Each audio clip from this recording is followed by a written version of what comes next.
Victoria Panchenko, forced peace or a new escalation? Why is Russia increasing its strikes on Ukraine? Details from leading Ukrainian military experts.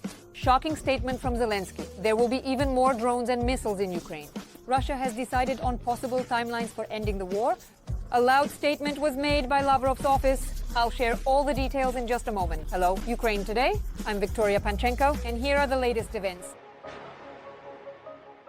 Russia has sharply intensified its shelling of Ukraine. If over the past month the enemy typically launched around 100 long-range UAVs at our regions in a single attack, then in the last few days, Moscow has been carrying out massive combined strikes every night. All of this is happening against the backdrop of Russian statements about their readiness for negotiations and ending the war. However, the increasing intensity of their attacks and the terrorist consequences of the shelling suggest that, in reality, Putin is pursuing other goals. Volodymyr Zelensky, good evening. My colleagues asked me to say a few words about the results of our phone conversation with the President of the United States. Indeed, this conversation took place, yes, it lasted for more than 2 hours. I want to note that it was very substantive and quite candid, and overall, in my view, in this regard, it was very useful.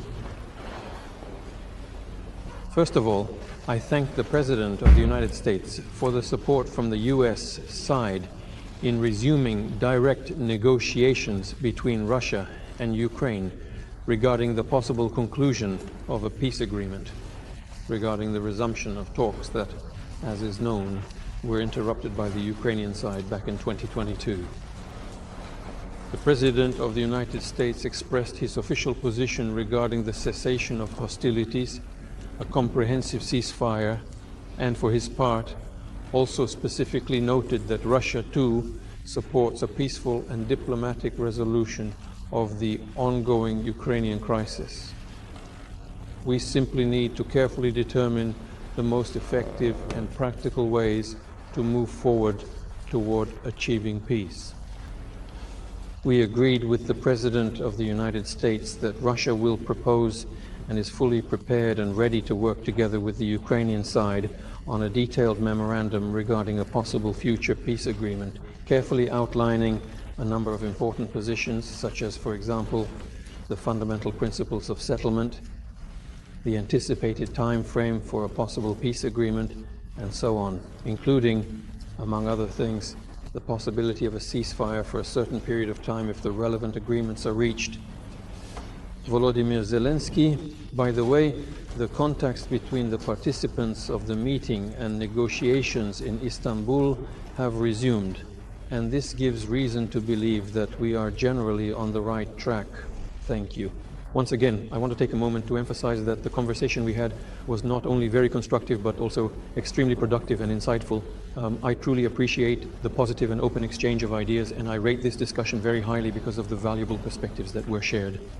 The question, of course, is that both the Russian and Ukrainian sides must show the utmost desire for peace and find those compromises that would satisfy all parties involved in this complex conflict. It is essential that both nations demonstrate a genuine willingness to engage in constructive dialogue and seek solutions that address the concerns of everyone affected. At the same time, I want to note that overall, Russia's position on this matter is clear and has been consistently stated. The main thing for us is to eliminate the root causes of this crisis. But if anything needs to be clarified, Press Secretary Peskov and Assistant Mr. Ushakov will explain some details of our telephone talks with President Trump a bit later.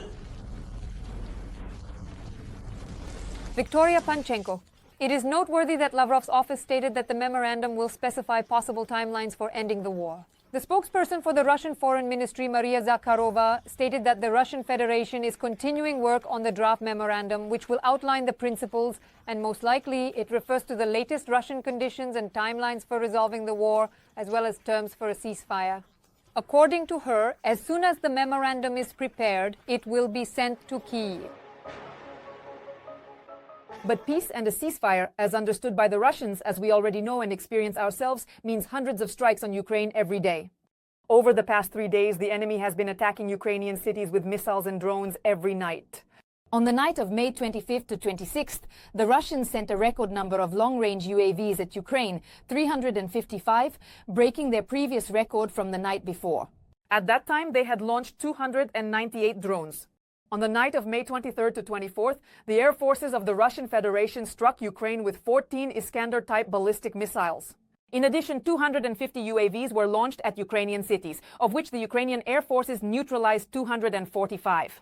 Moreover, the majority of them, about 200 UAVs and 9 Iskander ballistic missiles, were aimed at attacking the Ukrainian capital. Explosions and destruction were recorded in almost all districts. From May 24th to 25th, the pattern was similar. Starting in the evening, the Russians began launching UAVs at Ukraine in waves. In total, there were 298 of them, with 266 neutralized. And then during the night, they began launching missiles. At the same time, the Russians are not only experimenting with combinations of means of attack, but also changing their UAV launch tactics in an attempt to bypass our air defense and hit targets, emphasized Yuri Ignat, head of the communications department of the Air Force Command of the Armed Forces of Ukraine. The current Russian tactic comes down to constantly changing the UAV routes and trying to launch them at high altitudes, more than 2 kilometers above the ground, and then diving them directly down onto the target. At such an altitude, they become more visible to our radars, but remain out of reach for small arms, heavy machine guns, and mobile fire teams. Another trend, according to him, is that the Russians are carrying out group drone raids simultaneously on a single settlement or facility, as was the case, for example, on Monday night in Starokostyantyniv, Khmelnytsky region. That was precisely where the main focus of their attack was directed, Ignat added. In addition, along with strike UAVs such as Shahed and Geran, the Russians are also launching a significant number of decoy drones without warheads. A parody. According to the enemy's plan, this is meant to increase the strain on our air defense systems. During the latest attacks, according to Ignat, the ratio between strike UAVs and decoy parody drones was about 60 to 40. 60% real, 40% fake. According to aviation expert Valery Romanenko, several main objectives of the Russians can be identified in these massive multi-day attacks. The first and main goal is to reduce the defensive capability of the Ukrainian army. Moscow has been working on this objective for more than 3 years now. They regularly try to gather intelligence about our military facilities, especially those involved in the production of missiles and UAVs. Right now, Russian strikes are targeting our defense industry. We have announced many times that we are about to start producing missiles. The Russians claim that in 3 days they shot down 1,177 Ukrainian drones. And so they decided to strike at the enterprises that produce weapons. A month ago, the remains of a rocket with a jet engine were found in Rostov-on-Don. So either something is hitting the Russians or it's being painted and the finishing touches are being applied. They are working proactively against our defense industry enterprises. In turn, Ignat emphasizes that since Moscow is planning offensive operations during its summer campaign, one of its priorities is to disrupt the production of Ukrainian weapons. Whether the Russians are able to break through air defenses and hit military targets is not disclosed for obvious reasons. On the one hand, they want to influence the mood and morale of Ukrainians in this way. Having the resources, they are ramping up their production and launch capabilities for UAVs, both strike types and decoy drones. For 2 nights in a row, they launched a record number of these unmanned aerial vehicles. However, this is done not only to intimidate. They also want to actually hit the targets of their strikes, this or that facility. Among these targets may be defense enterprises, critical infrastructure, and strategic state facilities. Every voice matters. Join our community, support independent journalism, and help us bring you the truth from Ukraine. Become a member of Ukraine Today. Join us now. Romanenko adds that despite changes in tactics and Russian experiments, the defense forces still managed to neutralize the majority of enemy UAVs and missiles. To repel attacks, the following are involved: the anti-aircraft missile troops of the Air Force, air defense of the ground forces, mobile fire groups, Army aviation helicopters, fighter jets, and drone-based air defense units of unmanned systems forces. In addition, Romanenko draws attention to the effective work of Ukrainian electronic warfare systems, which not only neutralize enemy UAVs, but also missiles. Several of their modern missiles were lost from radar tracking. This means that they came under the influence of electronic warfare somewhere. The satellite didn't guide them where to fly, so they just flew far beyond the horizon. Another systematic objective of the Russians is terror. The occupiers are hoping that sooner or later Ukrainians will become so exhausted by the constant attacks that their resistance will eventually fade away. And the Kremlin still cannot accept the fact that years of relentless terror have not forced Ukrainians to take to the main city squares with signs saying, "We agree to anything," says Andriy Kovalenko, head of the Center for Countering Disinformation at the National Security and Defense Council. We know that this kind of tactic does not work. But the Russian mentality works in such a way that they pick a goal and then try to break through a wall with their forehead. This goes back historically to imperial times, to the Soviet era. They are convinced that if they terrorize the Ukrainian rear, the rear will give in, society will surrender, and force the government to accept all of Russia's terms in negotiations. That's why they are doing this. This terror, according to Moscow's plan, is also meant to trigger a new wave of population migration, for example, the departure of women and children. The level of panic is rising, and this is exactly what Russia is counting on, said Kostiantin Mashovets, coordinator of the Information Resistance Group, in a conversation with RBC Ukraine. The recent attacks are an attempt to influence both Ukraine's internal resilience and the socio-political situation in Ukraine, as well as public opinion and consciousness. The enemy is trying to instill in a significant part of the population, if not the majority, a sense of fatalism, danger, and fear with these daily shellings. The enemy's resource and financial base, along with the constant modernization of their means of attack, allows them to carry out such attacks on a larger scale and with greater frequency. As often happens when the Russians escalate the level of terror by increasing the number of attacks, it is the Western media that give in first. On the third day of massive strikes on Ukraine, several publications reported that the Russian Federation is ramping up production and modernizing its means of attack. For example, The Economist suggests that in the near future, attacks involving 1,000 drones could become a reality, reports RBC Ukraine. Last year, the Kremlin was producing about 300 Shahed drones per month. The same number is now produced in less than 3 days. Ukrainian military intelligence claims to have documents indicating that Russia plans to increase drone production to 500 per day. This means that attacking swarms of 1,000 units could become a reality. According to Western media, Iranian drones are being actively upgraded. Among the modernization features, there is particular discussion about the alleged presence of artificial intelligence in the latest models and the ability to control them via a Telegram bot. However, experts are very skeptical about this information.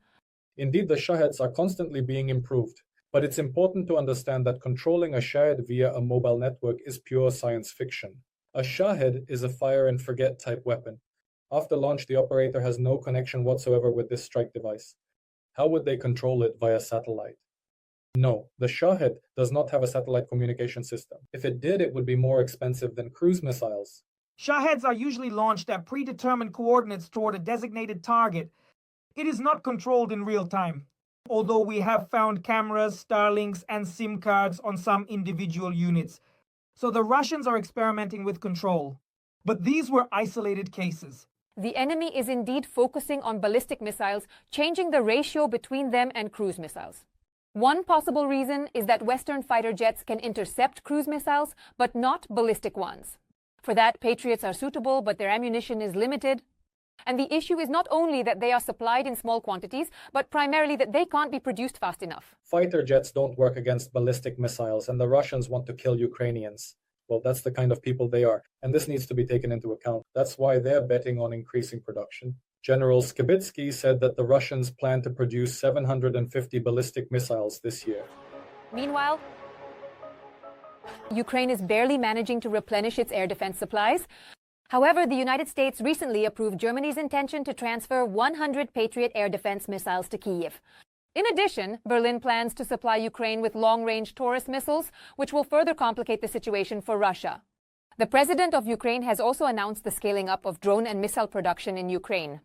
We thoroughly analyzed the consequences of Russian strikes, their tactics in using drones, and our responses.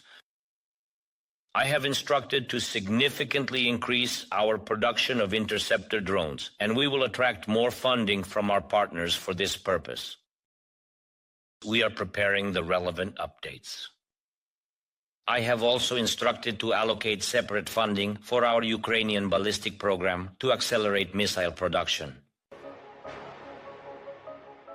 Notably, the armed forces of Ukraine have learned to distinguish Shaheds from decoy drones by their sound and appearance. This was reported by the head of the Air Force Communications Department, Yuri Inat. He emphasized that this requires time and experience. At the same time, the Russians have increased not only the number but also the altitude of drone flights. Therefore, air defense fighters are not always able to intercept the Shaheds. However, shooting down all targets with anti-aircraft missiles is far too inefficient. Therefore, Ukrainian officers are currently working on cheaper and more efficient methods. Due to a shortage of air defense missiles and the Russians' new tactics, Ukraine is exploring alternatives, such as the use of interceptor drones. The footage shows a Ukrainian Sting drone striking a Shahed kamikaze UAV in the air.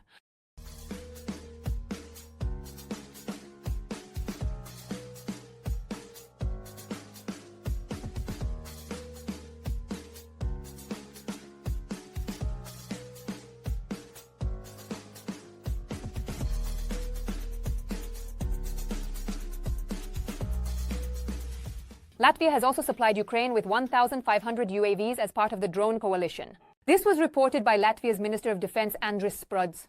Another 1,500 combat drones are being delivered from Latvia to Ukraine. 2 Latvian companies will supply 12,000 drones in the first half of the year as part of the international drone coalition. And what do you think about the new massive Russian attacks? We look forward to your comments. More to come. Stay updated on the main news and hit the like button under the video. Wishing you peaceful skies above.